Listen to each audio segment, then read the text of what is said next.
All right. Today we're going to still be in chapter 1,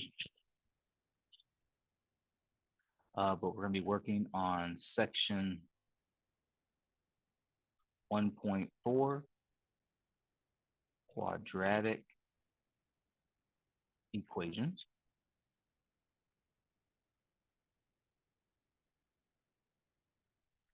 First objective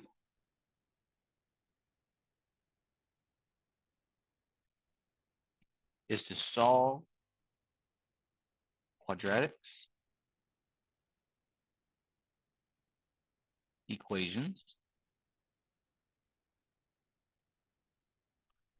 by using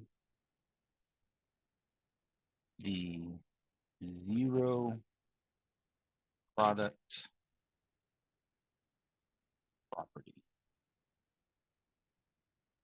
If you don't recall this property, this is simply if A times B equals 0, then either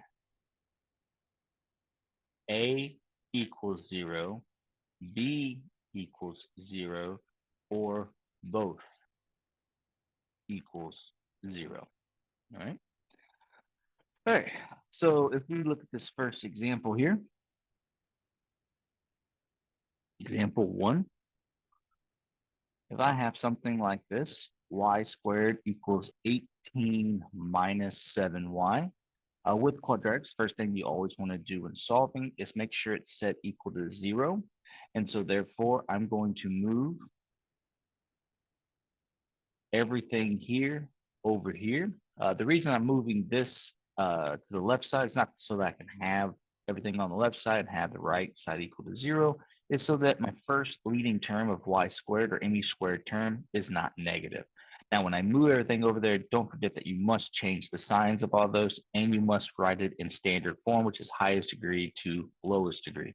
So this will be rewritten as y squared plus 7y minus 18 equals 0. Now, this is just our factoring. So let's do our T-chart here. Remember, we are trying to multiply to C when there is a leading term of 1. So I'm trying to multiply to negative 18. And then I'm always adding to my B term, which in this case is 7. All right, so the first two numbers that multiply negative 18 and add to 7. So yeah, 1 and 18, 2 and 9. Oh, there it goes. So 2 times 9. Need one of them to be negative. Since this is positive, I want the bigger number to be positive. So this will be negative 2 times 9 gives me negative 18. Add together, it does give me 7. A trinomial will always factor into two binomials, where the leading term will be y, or whatever this term is here. And then it doesn't matter the order. I'm going to put negative 2 plus 9, but if you want it, you could say plus 9 minus 2. And then these guys are still equal to 0. So at this stage, we just take each factor now. Y minus 2 equals 0, and y plus 9 equals 0. And we just solve them. So I'm going to add 2 over, so I get y equals 2. And over here, I get y equals negative 9. Right? And there's your answers.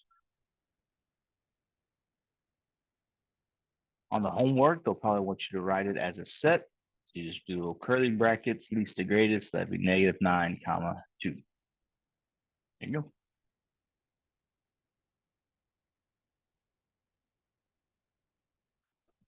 All right, so let's move on to the next example. Do an example 2. Let's look at 6m times m plus 4 equals m minus 15. All right, just like in all type of equations, first thing you always want to do is get rid of parentheses by distributing. So this becomes 6m squared plus 6 times 4 is 24m equals m minus 15. Now, just like before, I want to move everything to one side, again, keeping that squared term positive. So I'm going to take this right here and I'm going to move it over. And when I do that, this negative m here will line up with this m since they're like terms, but the plus 15 will just be attached to the end here. All right, so that will all go away. That will equal 0.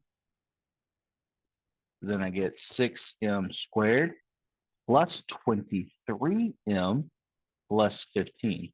We always do want to look for a greatest common factor, but there is no common numbers between 6, 23, and 15. So our next step is to do the AC method, which this time, because the leading term is not a 1, I must do A times C. So I must do 6 times 15. Let's see, that's 60 times 30, that's 90. And then I need to add to my B, which in this case is 23. So two numbers that multiply to 90 and add up to 23. Again, well, I can't think of the top of my head, so I'm going to kind of go through the numbers: 1 and 90, 2 and 45, 3 and 30. 4 doesn't go into it yet. 5 and 6, 1, 18, which I believe that's 23. There you go. So there's your numbers. So then you got M plus 5 and M plus 18. Remembering that a trinomial still factors into two binomials where the leading term is M. But because we have a leading term right here that is other than 1, we must divide by the A. If the fraction cannot be simplified, you just take the denominator, move it to the front. Here, 18, or 6 goes into 18 3 times. So then I now have 6m plus 5 equals m plus 3. You don't ever trust that it works out. You're more welcome to then fold it back out to see, did I get back to this point here? After you do all this, you're simply going to now set each one equal to 0.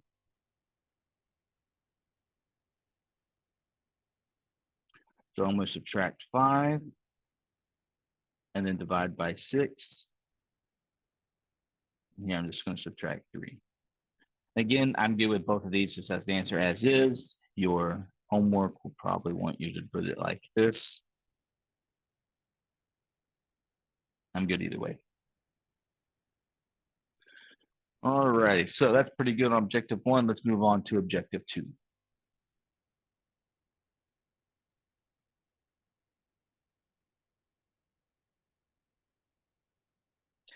Objective 2, we're now going to be solving quadratics, equations,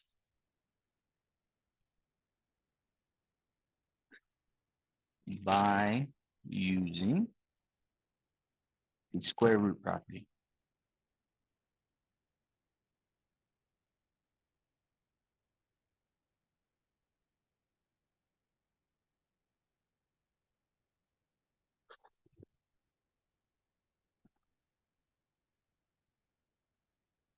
First example in objective 2 will be w squared equals 121. This method is really good if you only end up with just one letter. If you go back to the previous two examples, those had multiple letters that you were trying to get it down to a point where you had factors where it only had one letter. Since I see that I only have one letter, I'm just going to do the opposite of what a square is. And if you recall, the inverse operation of squaring is the square root. Now, anytime you take the square root of something, you must have a plus or minus. The reason is because the square root of 121 is 11. Well, if I plug this back in to check it, 11 squared is 121, but so is a negative 11. So therefore, since we don't know what W is, we just write a plus and a minus. And again, your homework may want you to write it like this, but I'm good like this. All right, so let's look at objective, not objective. Let's look at another example. We'll look at example 2. Let's look at 8p squared plus 72 equals 0. So once again, I look at this, I still only have the one letter. So I'm just going to try to get it by itself. So I'm going to subtract 72 on both sides. So I get 8p squared equals negative 72. I'll then divide by 8 on both sides. That gives me negative 9. Now, when I do this, I then take the square root. And then now you might be going, whoa, whoa, you can't take a square root of a negative. Well, the whole point of 1.3 going over complex numbers is so that we can actually keep going with it. So since I have a negative inside the square root, I'm going to pull out an I, and then pretend this is positive. So the square root of 9 ends up being 3, but also because I took the square root of something, I cannot forget the plus or minus.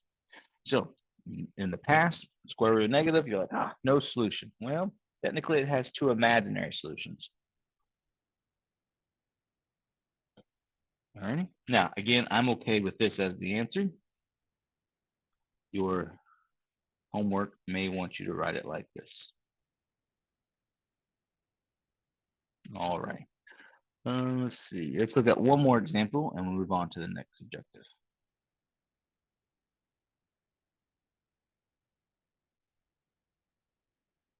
All right. So in example 3, we have a minus 1/3 squared equals negative 47 over 9. Now, a couple of things here. Can't be scared of fractions. 2, you might want to fold this out, work it, and you can. That is a legit way to do this. Or because, again, I'm already down to just one letter, let's go ahead and try to isolate this. So I'm going to go ahead and I'm going to try to take the square root of both sides. I do that, that goes away. I'm now left with a minus 1/3.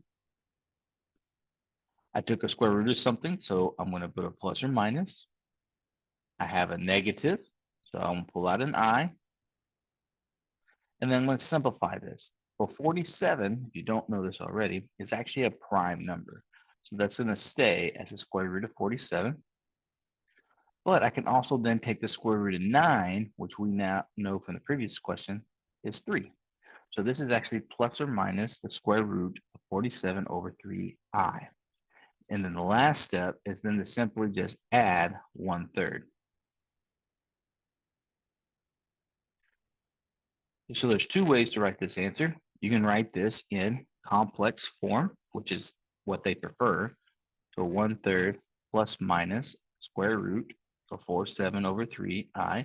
And I can't combine these because this is a radical and this is just a whole number. An alternative way you could have written this, because the denominators are the same, I could write this as 1 plus minus square root of 47i all over 3. But I believe they prefer this one. And I actually kind of like that too, but I'll take either one. Alrighty. All right, so that's pretty good on objective 2. Let's move on to objective 3.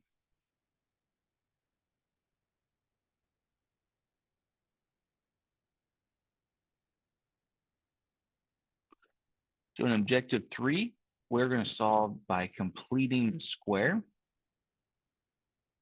This is a process. I would definitely want to practice this. You will be required on the test to be able to do a complete in the square, a factoring, and then a quadratic formula. And then I'll give you another one where you get to choose which one of those you like. All right, so in our first example,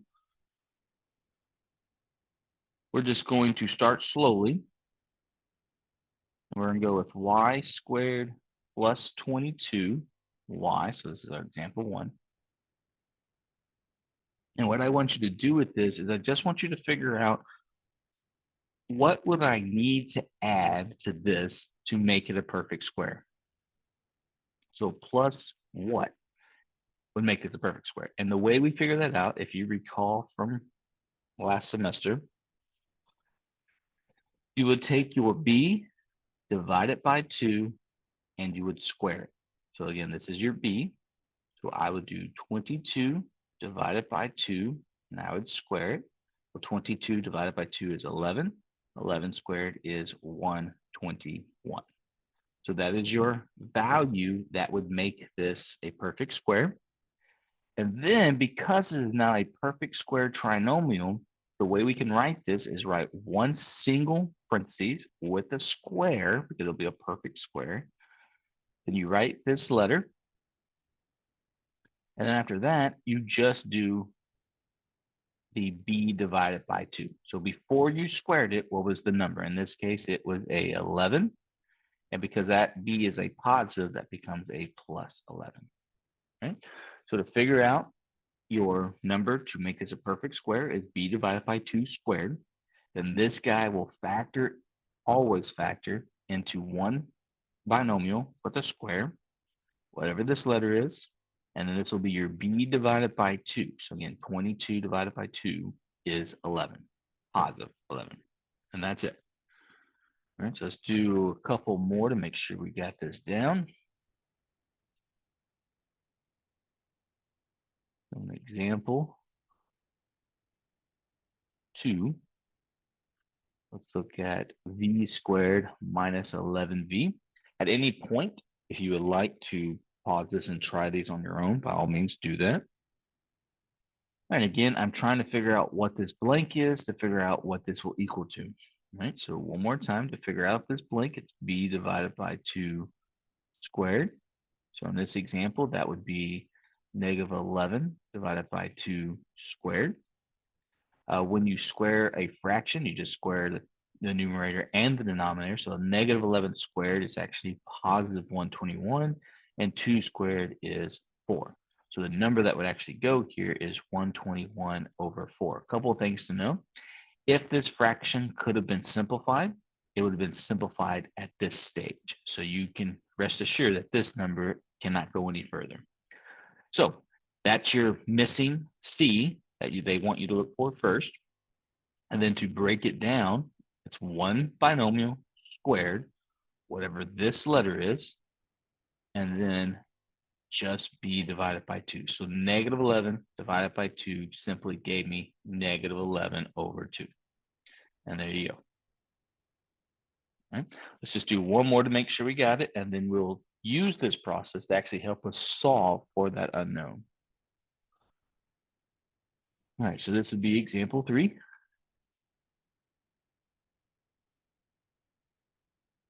And it is k squared plus 2/5 k. And once again, they want you to figure out the blank and figure out what it equals. All right, so in this example, again, b divided by 2 squared. You don't have to write this process down once you got it figured out. But this is now 2/5 divided by 2 squared. Right? To do fractions, this is the keep it, change it, flip it, KCF. So I'm going to keep 2/5, change division to multiplication. This is technically over 1, so when I flip it, it becomes 1 over 2. And then when I multiply this, this becomes 2 over 10, which simplifies down to 1/5. So this is really 1/5 squared, which again, if you take the 2 and apply it to both, this is really just 1/25. So that is the missing number that would go here. And then again, to figure out what it factors into, the binomial squared, whatever this letter is, and then 2/5 divided by 2, well, you did all the work right here. So that would be a positive 1/5. That's it. Now again, that is a 5. There you go. So 1/5. All right, so now let's take that concept. Let's use it to solve. All right, so we're still in objective 3.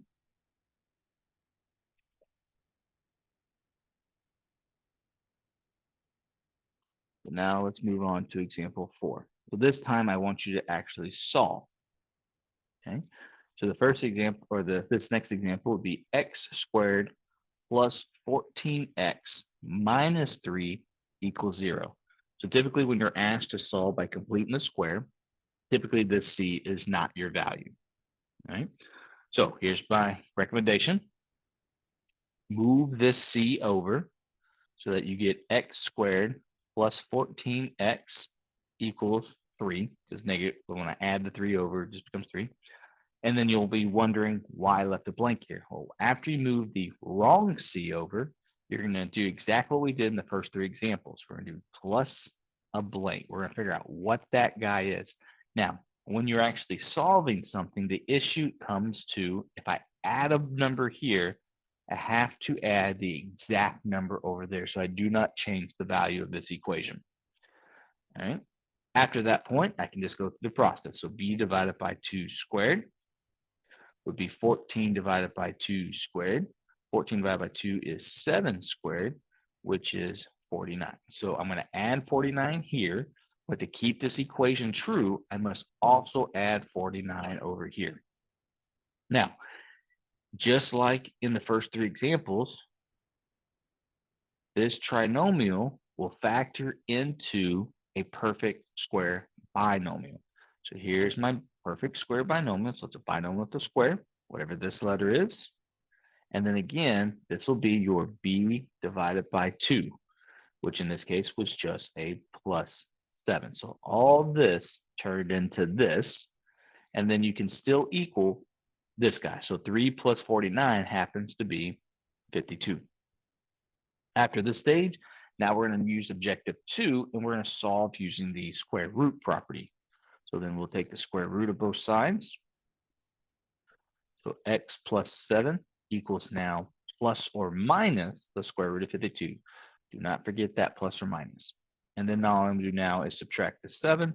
Can't combine that, so my answer ends up being negative 7 plus or minus the square root of 52. The only thing true, I would have probably accepted this as an answer. However, they always want you to simplify this radical. And you could have done it at any stage. But this guy right here would be 2 and 26, 2 and 13. I see that I have 2 2's that can come out. So this is actually equal to negative 7 plus or minus 2. And this is my leftover, so that'd be square root of 13. Again, I'm good.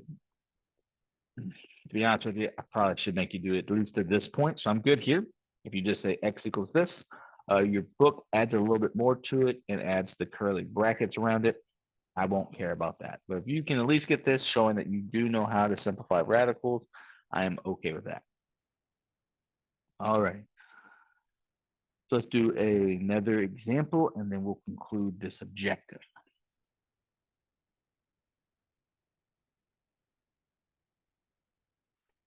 All right, so this is, I believe, example 5. So this is going to be negative 2x squared minus 14x plus 5 equals 0. All right, for this process to work, the a has to be a positive 1. So before I can do the completeness square, I have to divide every single term by this guy. When I do that, negative 2 divided by negative 2 is x squared. I have not changed the value of this equation since I'm doing it to every term. Negative 14 divided by negative 2 is positive 7x. This now turns into negative 5 halves. And of course, this is just 0. Now that the leading term is a positive, I can do the same process I did in the previous example. I can go ahead and add the 5 halves over. So I get x squared plus 7x.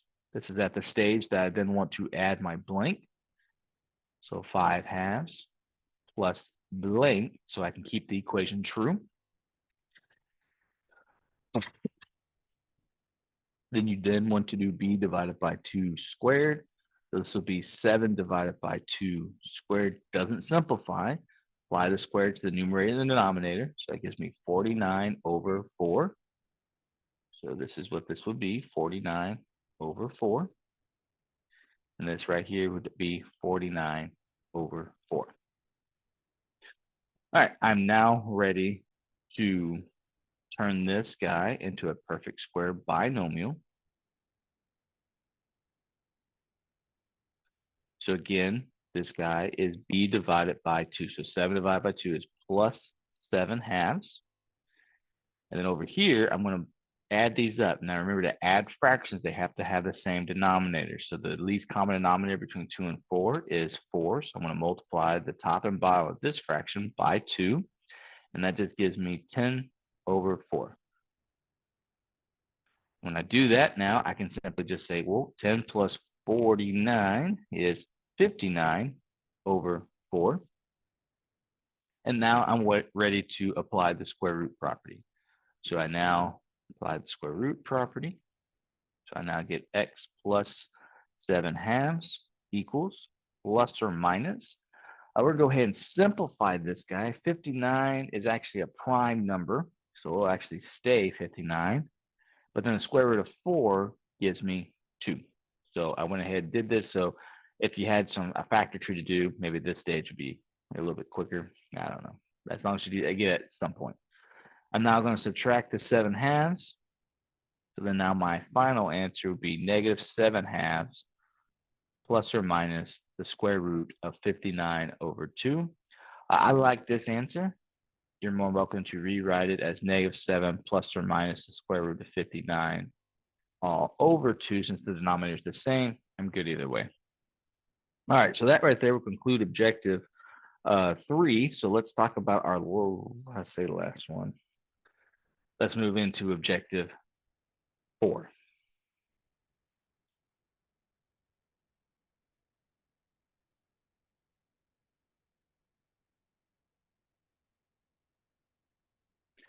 Which is now solving quadratics using the quadratic formula.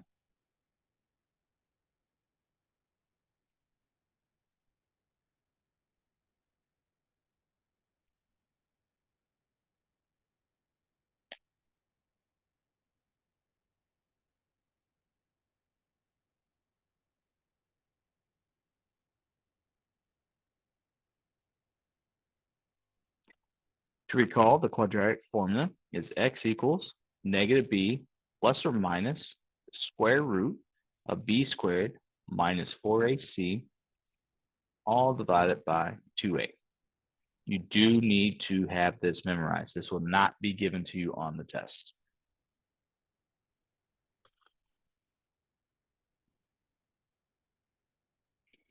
All right, so let's look at our first example.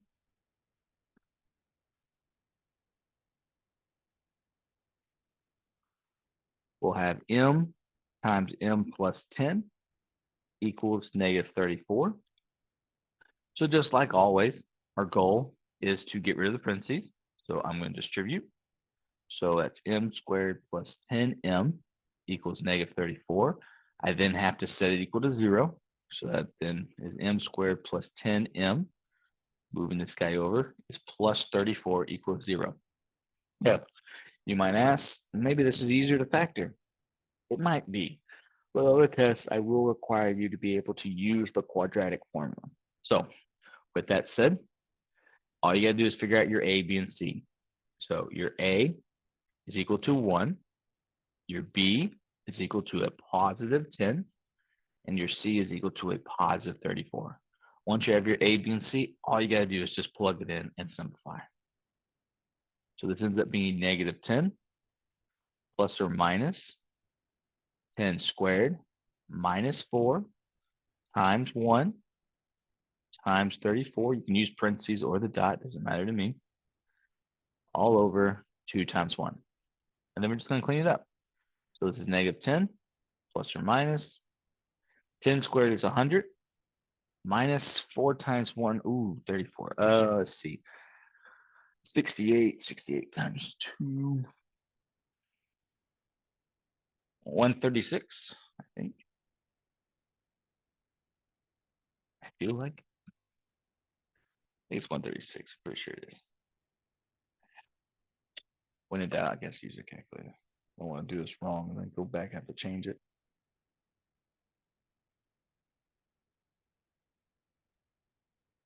Yes, okay. And then all divided by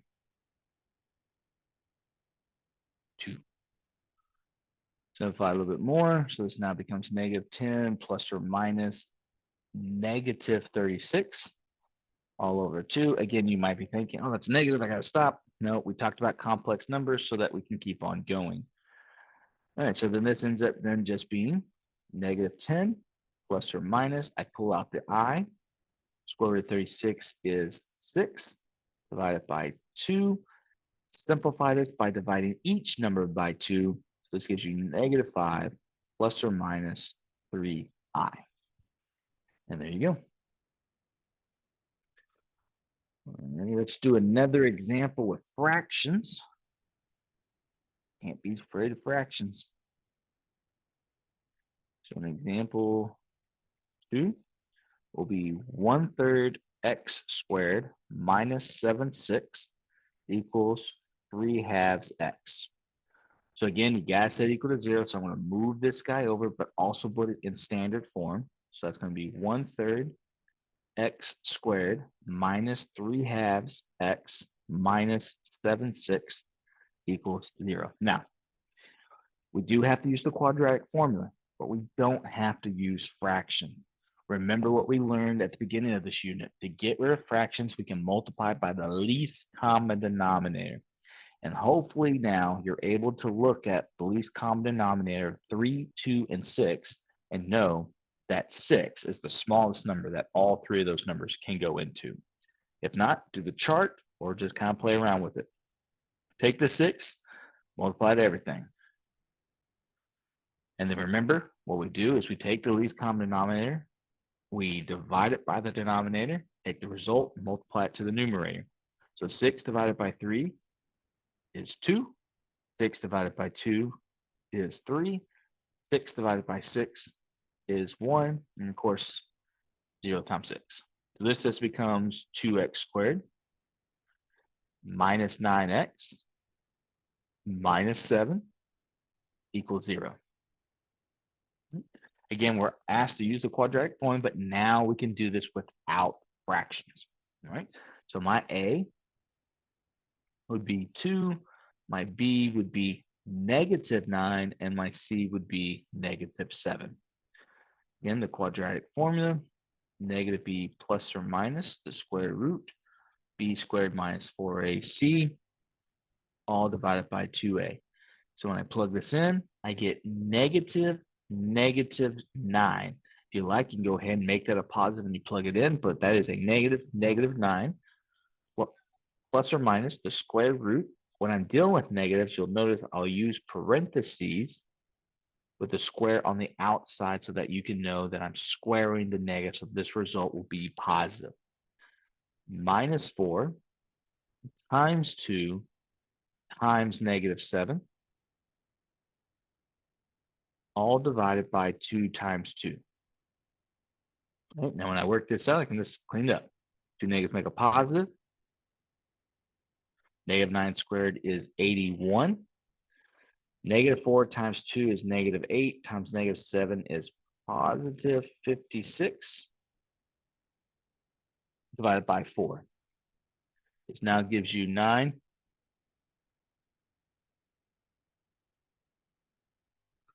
plus or minus 81 plus 56, which will be 7 here and 130. So 137 over 4.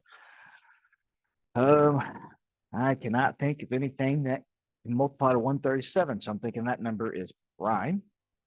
And then just leave it like this. Again, if you want to split it up, you can say 9/4 plus or minus the square root of 137 over 4. But this looks cleaner. But either way works. All right. So that will conclude the quadratic formula. There is a couple more objectives here we need to talk about.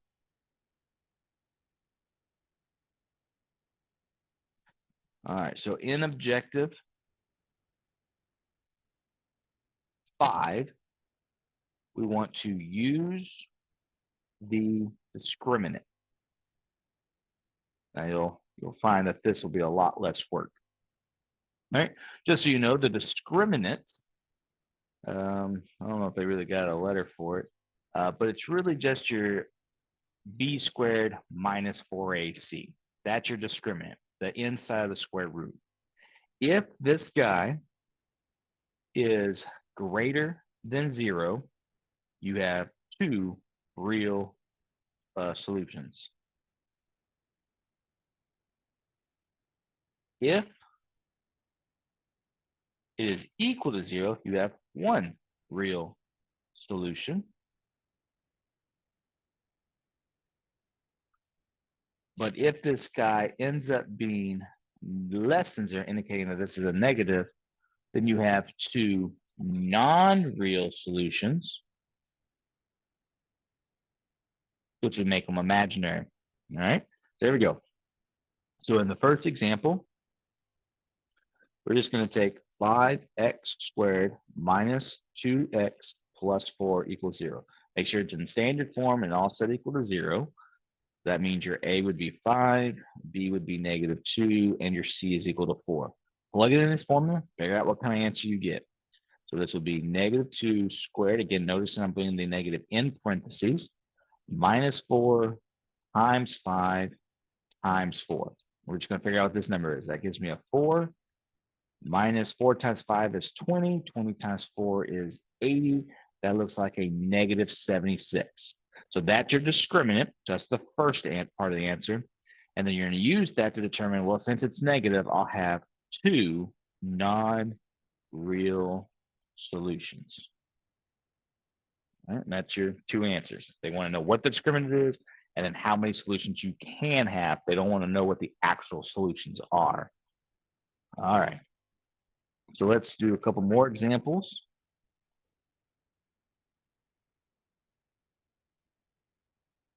So example 2, if I have 2x times x minus 2 equals x plus 3, same process as before. You want to get rid of the parentheses, so you want to distribute. So you get 2x squared minus 4x equals x plus 3. You then notice that it's a quadratic, so you got to set equal to 0. So minus x, minus 3, minus 3. So this gives me 2x squared minus 5x minus 3. I now have it in standard form. It's equal to 0. So my A is equal to 2. My B is equal to negative 5. My C is equal to negative 3. I'm just going to plug it into the discriminant formula, which again was B squared minus 4AC. So this would be negative 5 squared minus 4 times 2 times negative 3. So that gives me 25. See, that's negative 4 times 2 is negative 8. Negative 8 times negative 3 is plus 24. Well, that gives you 49. All right, so since that's greater than 0, that gives you two real solutions. All right, and that was it. All right, so let's do another one.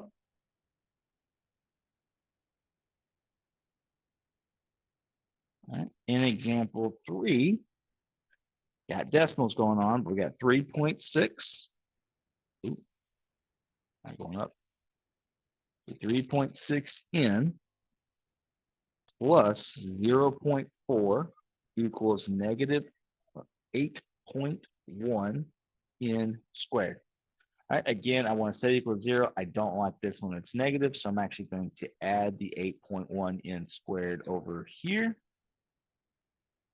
instead of trying to get everything over there. So I get 8.1 n squared plus 3.6 n plus 0.4 equals 0. Maybe you don't want to deal with decimals. Completely fine with me. Realize that all the decimals are in the tenths place. So if you don't want to deal with decimals, you can actually just multiply by 10. Since they're all in the tenths place, if they're in the hundreds, then you multiply by hundreds and so on and so on. So now it just becomes 81 n squared plus 36n plus 4 equals 0. So then when I figure this all out, my A is 81, my B is 36, and my C is 4. Again, the discriminant is b squared minus 4ac. So my b would be 36 squared minus 4 times 81 times 4. All right, I'm definitely going to have to use a calculator to check myself. That'll be 36 times 36, which is 1,296.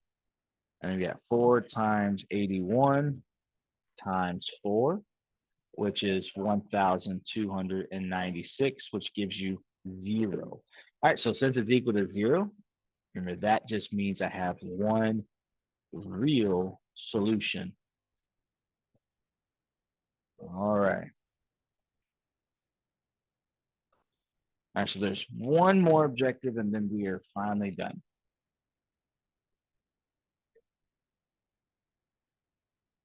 So in objective 6, we're going to solve an equation for a specified variable. Basically, this is just the literal equation that we dealt with earlier in this unit. So if we look at C equals D squared times T divided by 2, and I want you to solve for D greater than 0. What that means is you're solving for D, but I just want the positive answer. So you don't have to worry about the plus or minus. All right. So when I do this, all I got to do is just do the opposite operation. If I'm dividing by 2, I'll multiply by 2. So I now have 2C equals D squared T. I'll then divide by T. So I now have 2C over T equals D squared. I'm divided by T since I was multiplying. And then now we know the inverse operation of squaring is taking the square root. And again, because I'm just looking for the positive answer, all I have to do is write the square root of 2C over T equals D. I don't have to stress about the plus or minus. All righty. Last example. That was, I guess that would be technically example 1. And this will be example 2, but this will be our last example in this lecture. So if I have dy squared plus my equals p, and I want you to solve for y, right? Notice this is kind of like a quadratic. I have a y squared, I have a y. So let's go ahead and set it equal to 0. So I have dy squared plus my minus p equals 0. All right. Now that I kind of see this is a quadratic, you could try to use the factoring technique. But I can tell you this, I don't know two things that multiply to negative dp and adds up to m. Those are just a bunch of letters. So the best approach here would most likely be the quadratic formula.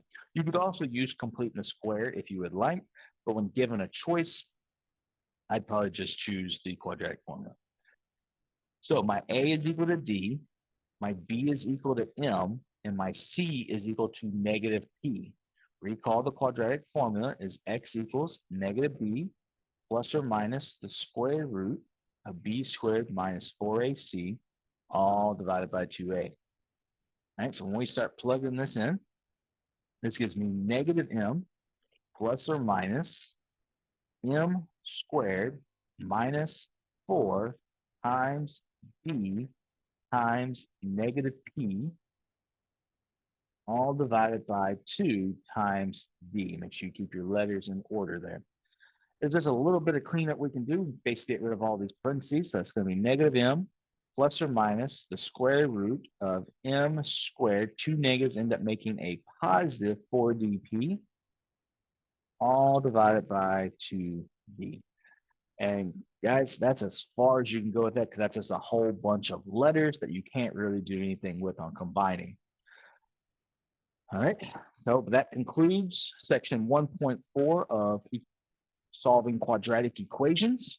We will begin 1.5 at the next day I see you. Have a good one.